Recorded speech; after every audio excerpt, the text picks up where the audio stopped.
The air in the Oversight Committee chamber was unusually heavy, even for Washington. A sense of anticipation loomed as staffers hustled through final preparations and journalists scribbled notes while cameras adjusted their lenses, hoping to catch the next viral soundbite. But none of them expected that the day's drama would center around an electrifying confrontation between two of Congress's most recognizable black lawmakers, Senator Tim Scott and Congresswoman Jasmine Crockett. Tim Scott had come prepared. Known for his polished delivery and the GOP's go-to voice on race relations, he had built his brand on the idea that the American dream was accessible to anyone who worked hard enough himself, being the prime example. Today, in front of a mixed, congressional audience, he aimed to double down on that narrative while subtly undermining the more progressive voices on the panel. Without mentioning names directly, he condemned performative outrage, race-based division, and the emotional politics of grievance. Let's be real, he began, his voice echoing through the high-ceilinged chamber. We don't lift communities by crying oppression. We lift them by empowering personal responsibility, promoting education, and encouraging family structure. The time for victimhood is over. His words were carefully crafted. Each sentence was delivered like a campaign ad, slick, rhythmic, and charged just enough to rouse his base without crossing a line that would trigger instant backlash. But his message was clear, and it was obvious to everyone in the room, including Jasmine Crockett, who he was really addressing. Crockett sat still at first, legs crossed, arms folded, her eyes fixed on Scott as if she were studying the man behind the mask. A former civil rights attorney and freshman congresswoman from Texas, she had never been known to mince words.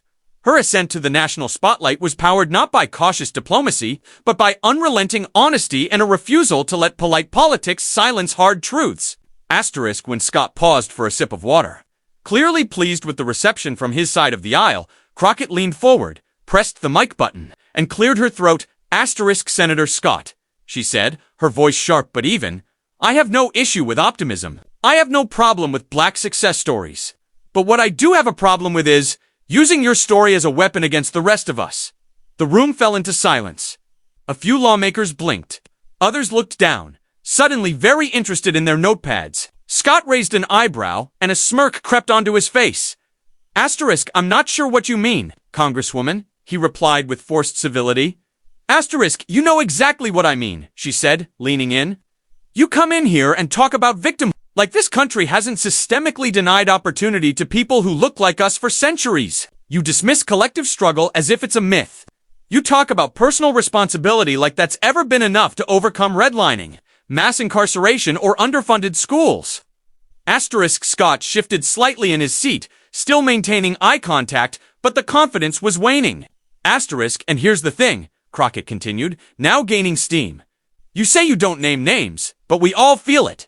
You're not just criticizing policy, you're taking shots at black lawmakers who are actually fighting for justice, for equity, for dignity. So let's cut the euphemisms. At this point, the entire chamber was watching with bated breath. Scott opened his mouth as if to interrupt, but Crockett held up a finger commanding silence. You talk about being the exception, she said, her voice cracking slightly with emotion. But exceptions don't fix systems. You think you're helping? You're just giving cover to people who don't want to do the real work. You don't have to agree with me, but don't come in here and invalidate the pain and progress of a community you claim to represent. It was the kind of moment that felt historic in real time. Not just because of the words, but because of the silence that followed them. Tim Scott, a man rarely at a loss, sat blinking, lips slightly parted but silent. The gavel eventually came down to restore order, but the atmosphere had shifted. Crockett had done more than Clapback. She'd pulled back the curtain and dared everyone to look. As she sat back in her chair, unshaken, a small, almost imperceptible smile played at the corners of her mouth. The battle lines had been drawn. Jasmine Crockett had made sure her voice echoed far beyond that room. The internet was on fire. Within minutes of the exchange between Tim Scott and Jasmine Crockett, video clips were spreading across X, TikTok, and YouTube like a digital wildfire. Political commentators rushed to get their takes out. Influencers were remixing the clip with music and captions and hashtags like hashtag Crockett Clapback, hashtag Tim Scott Speechless, and hashtag Black Voices Matter trended globally. Jasmine Crockett didn't have to say anything else. The video spoke for itself. Her words had struck a nerve not just in the room, but across a nation still grappling with racial inequality, political division, and the tension between performative leadership and lived experience. To some, she was abrasive. To many more, she was a hero. Asterisk on television, the pundits couldn't get enough.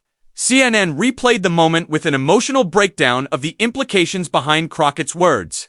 MSNBC praised her powerful indictment of tokenism. Even NPR, typically more measured in its tone, called the confrontation a rare, unfiltered moment of political authenticity. Asterisk, but over on Fox News, the tone was dramatically different.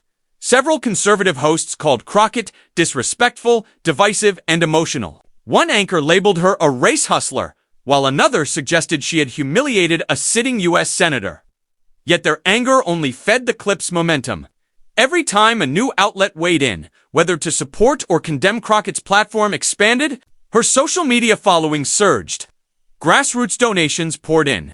And back in her home district, constituents flooded her office with messages of support and gratitude. Asterisk, meanwhile, Tim Scott found himself in an unfamiliar position. Quiet. His team released a carefully written statement the next day, attempting to redirect the attention back to his policy points. Senator Scott remains committed to economic opportunity for all Americans. Personal attacks and grandstanding only serve to distract from real solutions. Asterisk, but few people were buying it. For the first time in years, Scott's polished optimism and pull yourself up by the bootstraps narrative felt hollow not because it lacked truth, but because Crockett had exposed the parts it left out. The silence, the deflections, the safe talking points, they no longer felt strong. They felt empty. Asterisk, the fallout wasn't limited to headlines. Behind closed doors, Republican strategists scrambled to assess the impact. Scott had long been considered a rising star, a potential vice presidential pick, even a future presidential contender.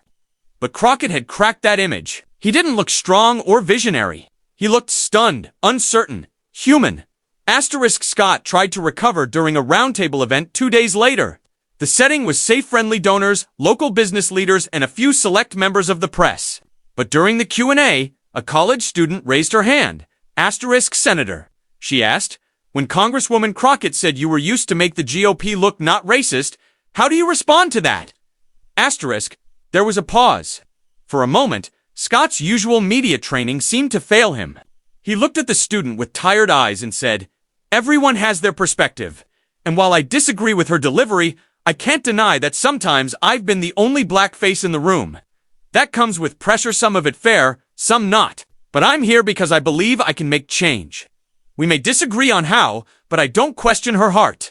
It was the most human response he'd offered in days and, perhaps the most honest, back in Washington. Jasmine Crockett wasn't interested in victory laps. While her team tried to keep up with the flood of media requests and speaking invitations, she quietly returned to her committee work. Her message was clear. She hadn't come to Washington to go viral, she had come to legislate. Asterisk, still, she couldn't ignore the weight of what had happened. When she sat down for a local radio interview later that week, the host asked if she had any regrets about the exchange. Asterisk, none, she said firmly. I didn't speak to tear someone down. I spoke because people in my district, the single moms, the underpaid teachers, the black kids who still get profiled walking home, those people don't have a mic. But I do, and I'm going to use it. The host asked if she thought Scott would ever respond directly. He already did, she said with a knowing smile. With his silence, asterisk, the Crockett versus Scott moment would live on as more than just a trending clip. It became a symbol, a turning point, a reminder that politics isn't just about civility, it's about truth. And sometimes truth doesn't come wrapped in politeness, sometimes it arrives like thunder.